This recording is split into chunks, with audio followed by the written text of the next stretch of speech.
Welcome to Sweet Life Beat Life. We hope this video helps. In this video, I will show how to set up a broker on TradingView. First, open TradingView and locate the trading panel at the bottom of your screen. This panel is your gateway to connecting with various brokers.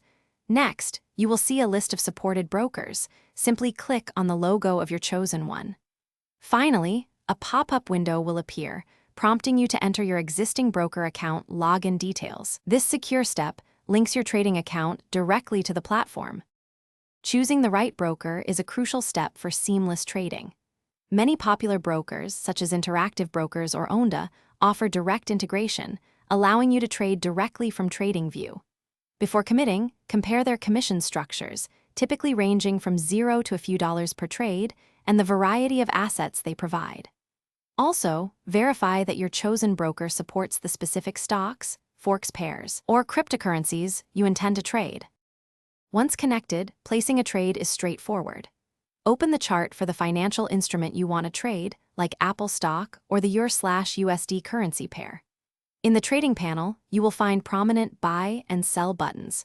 Click the appropriate one, then define your order parameters.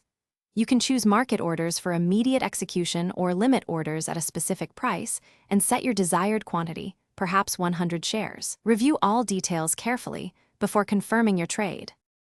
Managing your trades is simple within TradingView.